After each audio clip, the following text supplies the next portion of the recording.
Dara mga bossing, sa naghahanap po dyan ng low mileage na SUV, 7-seater, diesel engine, baka makakursunadahan nyo to mga boss. Premium variant to mga bossing na 2016 Montero Sport. Yan, naka Michelin Tires to, R18 Max. Ikutan ko lang ng bahagya mga bossing ha, pasilip ko lang sa inyo mga boss. Ito yung kanyang upuan, naka power seat yan, tapos mileage 67,374. So, as 2016 model, mababa po yan mga bossing. Ano? Yan ha. Tapos sa gulong, kita nyo naman, alagang-alaga mga bossing. Okay? Yan, kasi ang isang Michelin Tires parang nasa 9,500 mga boss. Ito yung likod niyan mga bossing. GLS Premium Variant. Ito yung ating trunk compartment mga boss ha. Pasilip lang natin ang bahagya. Tapos price na ito mga bossing only 765,000. Yan, sa mga nakaka-interest, after nyo mapanood yung video natin mga bossing, okay, so pwede na kayo tumawag sa aking contact number na nasa screen mga bossing. Kasi napakabilis na rotation ng unit natin mga boss. Ang dami nating nasold na ngayong week mga bossing. Yung ating Fortuner, Toyota Rush mga bossing na newly uploaded lang, pati yung mga Avanza mga boss, sold agad mga bossing. So thank you naman tayo kay Lord kasi syempre blessed na blessed, ang daming pumapasok sa ating benta mga boss. And tayo naman syempre mas ginagalingan pa natin sa pag-check na unit. Talagang tinitiyak natin na walang mga tagas, walang kalampag, maayos ang aircon mga bossing, tsaka yung mga transmission mga boss. Kaya sa mga nagkaka-interest dyan sa mga SUV, baka pwede to sa inyo mga bossing. Pakita ko sa inyo kung ano meron dito, kung ano yung mga possible kung dito concern mga boss. Yan, so 765 mga bossing, maulit ko lang ha. So front area muna tayo, naka-projector headlight to mga bossing. May daytime running light yan mga boss. Eto, yan, walang basag naman yung ating mga headlight mga bossing ha. Tapos naka-chrome yung ating front grille mga boss. Pati yung ating fog light, wala siyang basag mga boss. Kulay silver yung ating skid plate mga bossing. Yan, so tanging concern ko lang dito sa front area mga bossing, meron siyang mga scratches mga boss. Yan, maliliit lang naman dito mga bossing. May maliit siyang crack mga bossing. Tapos discoloration ng konti. Pero hindi naman kayo maselan mga boss. Wala sa panel yan mga bossing. Dito lang talaga siya. Okay, yung chrome naman niya mga bossing, ito. Yan, ito yung may crack ng bahagya. Tsaka ito mga boss. Pero sobrang slight lang yan mga bossing. So yan, tumama yan sa mismong nila. Kumbaga sa mismong parking nila mga bossing, no? So may nakatayo na dito, nagpa-park, may nakatayo na silyang bakal mga bossing. So tinamaan. Okay? Yan. So coding na to is Monday ending 2 mga boss. Pero sa side mga bossing, tingnan mo naman tindig niyan. Walang dent yung mga neto, yung ating tagito, stepboard mga bossing. Tapos pagdating sa gulong, talagang maingat na maingat mga boss. R18 na polish gray mga boss, naka 6 stud. Okay, 265 by 60 R18 mga boss na series 2023 Michelin Tires na 85% red light pa to mga boss. Sobrang kapal pa ng gulong yan mga bossing ha. Yan.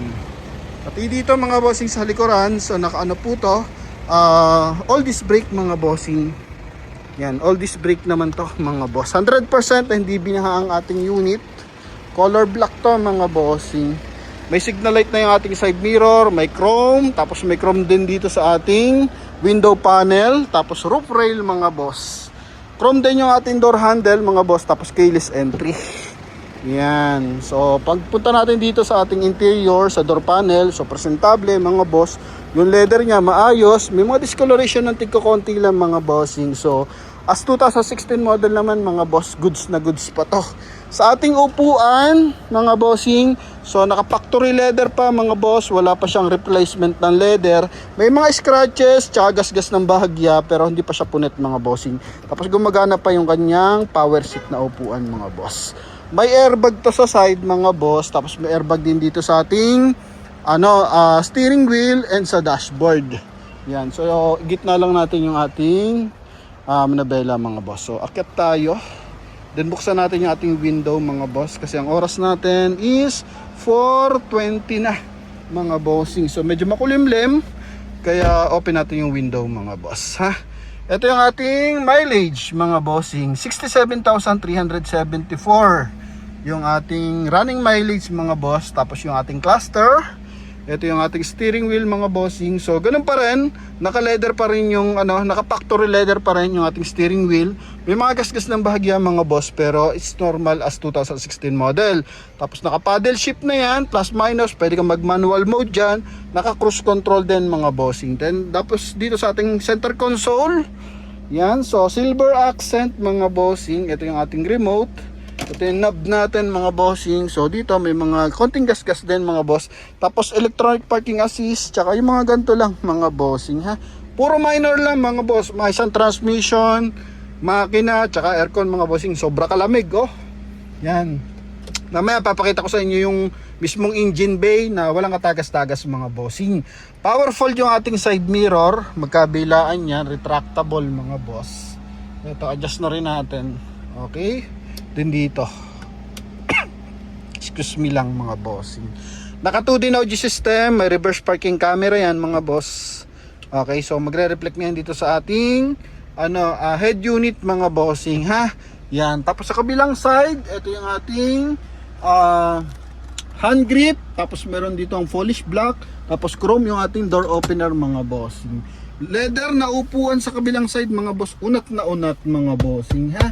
Yan, okay, so wala mga punit yan. Sa ceiling naman natin, kulay gray, walang lundo mga boss, tapos walang dumi mga bossing. Minor lang ang linis na ginawa dito mga boss. Tapos dito may airbag pa siya sa poste mga bossing ha. Sa dashboard, walang bakbak yung ating mga dashboard, walang basag.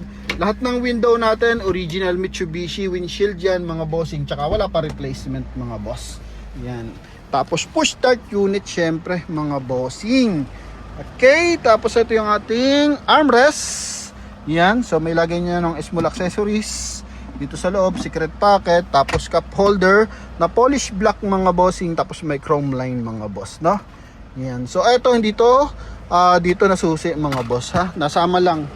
Okay, so lang, housing lang, wala naman palaman yung kanya remote na yan mga boss. Dito lang ang concern pa natin yung tint mga boss. Yan. So dinideclare natin mga bossing kasi second hand unit to. So hindi tayo nagbablog na good as brand new, na wala ka nang makikita mga anik-anik mga bossing. So as second hand unit, normal lang yan mga boss. As declared, maayos yung unit natin mga bossing. Pagdating sa floor matting, walang history ng binahayan mga boss. Buo pa yung kanyang mga floor matting mga bossing oh.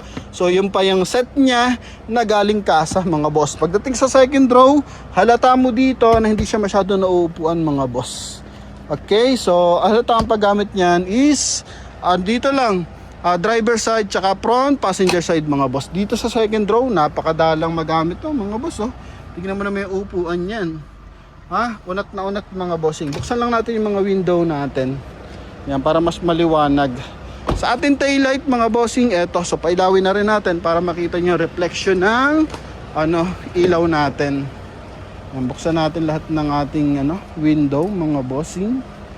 Yan, para maliwanag sa loob, makita yung appearance ng interior. So yun yung kanyang LED lights. Ito yung kanyang mga sensor mga boss.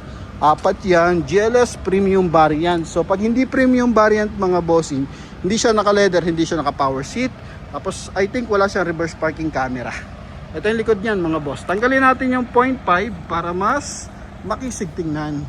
So mapakita ko sa inyo na talagang presentable at makakapal ang mga goma mga boss. Yan. So puntahan natin yung kanyang trunk compartment. Yan mga bossing.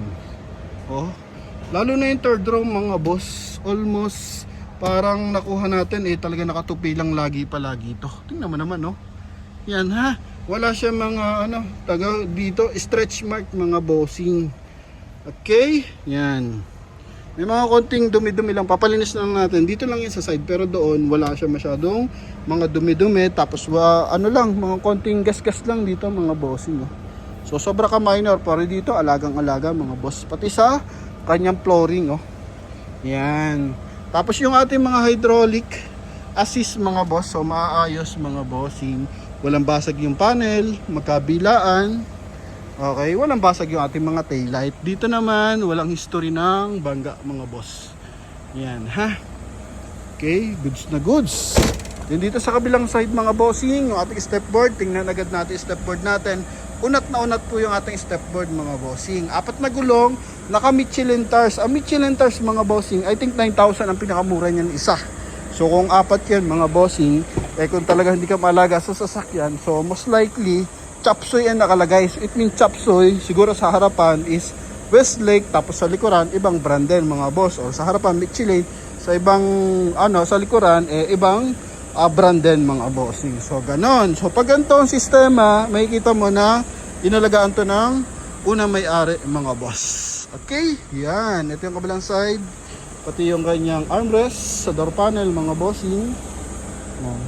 All good sa mga window. Ha? Yung mga boss. Then dito yung kabilang side.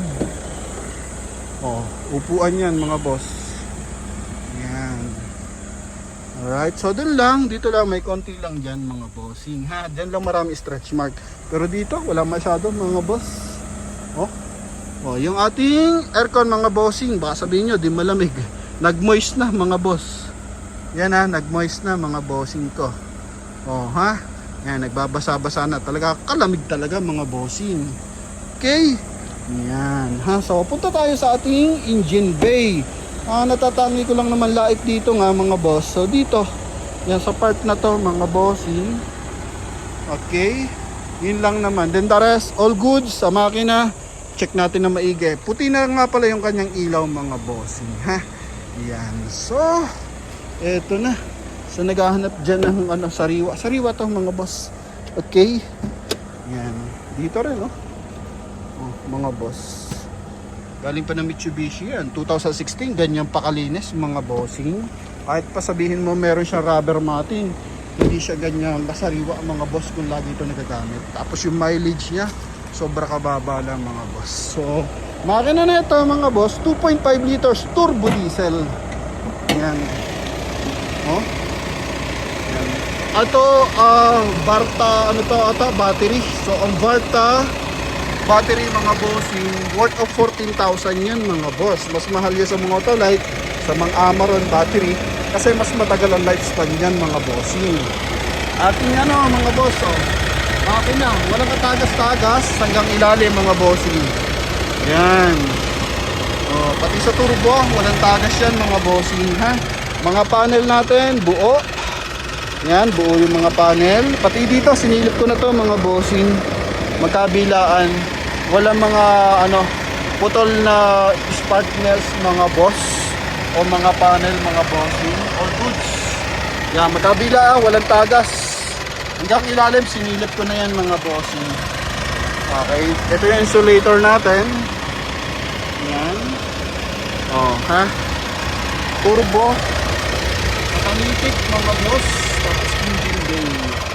Yan, walang mga tagas, napakaayos na makina na ito mga bossing. Magpadala kayo or hindi na mekaniko, pasok na pasok to mga bossing ha. Yan, pero kahit sino mekaniko yung padala nyo, welcome na welcome sa atin mga boss. Yan, so para at least kung gusto nyo makasigurado, wala no problema mga bossing. Alright, lalo na kung mga bago lang na followers natin, syempre hindi naman ganun natin yan. Hindi pa ganun nila kabisado yung ating mga review mga boss. Pero kung matagal na motivated na mga bossing na nag-iipon na lang, baka may budget ka na bossing ha. Yan, so eto, napakaayos na ito mga boss. Minor din, scratches lang mga bossing, pero yung mga major parts, all goods mga boss ha. Yun, so sa mga nakaka-interest mga bossing, tawag na sa ating contact number. Connected po yan ng Viber and WhatsApp mga boss. Thank you and bye bye.